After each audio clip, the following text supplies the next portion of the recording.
धन निरंकारजी संसारामध्ये आल्यानंतर या परमात्म्याची भक्ती करणे हे मनुष्याचं मुख्य ध्येय होय.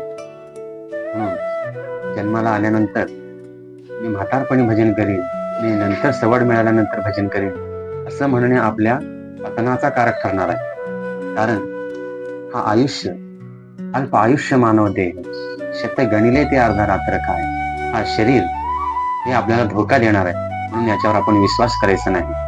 म्हणून आली हा संसारा उठा वेगे करा, शरण जा उदारा पांडुरंग. त्या पांडुरंगाला आपण आतापासूनच त्याला शरण जायचंय. जो म्हणतील मी म्हातारपणी भजन करीन, आयुष्यभर आपल्या संसाराचं ओझं वाहणाऱ्या या गाढवासारख्या या मनुष्याला म्हातारपणी भजन घडणार नाही. कारण त्याचं आयुष्यात या संसाराचं ओझं वाहण्यामध्ये निघून गेलेलं असतं. म्हणून त्याचं मन कधीही या परमार्थामध्ये लागत नाही. म्हणूनच म्हातारपणी भजन किती करावं म्हणलं तरी भजनच करावं वाटणार असे म्हणणारे पुष्कळ लोक आपल्याला भेटतील.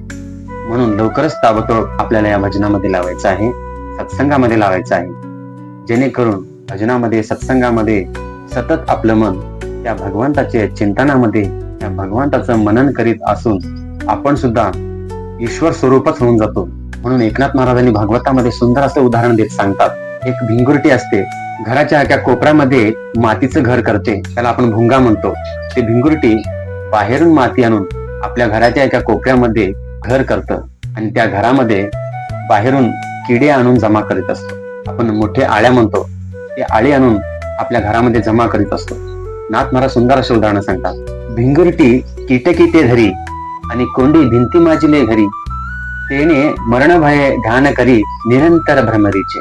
ती भिंगुरटी एक एक आळ्या एक एक किडे आणून आपल्या त्या मातीच्या घरामध्ये जमा करते आणि ते किडे मरण भयाने केव्हा आपल्याला ही भिंगुरटी खाऊन टाकील, केव्हा आपल्याला ही भिंगुरटी खाऊन टाकील या भयाने त्या भिंगुरटीचेच ध्यान करीत असतात. भिंगुरटीचे ध्यान करत करत करत ते स्वतःच भिंगुरटी होतात. त्या किड्यांना पंख फुटतात, ते स्वतःच भुंगा होऊन शेवटी आकाशामध्ये उडून जातात. नाथ महाराज सांगतात, तेने तीव्र ध्याने ती किरीटी होऊन ठाके भिंगुरटी, गगनी चढे उठावटी प्रत्यक्ष दृष्टी देखीजे.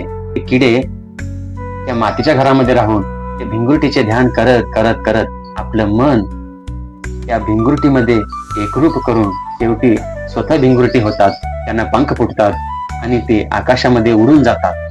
असं त्या किड्याचं उदाहरण देत नाथ महाराज सांगतात, आपल्या मनामध्ये त्या ईश्वराचं मनन करून करून आपण सुद्धा ईश्वर स्वरूप व्हाल यामध्ये काहीच शंका नाही असं संतांचं सांगणं आहे.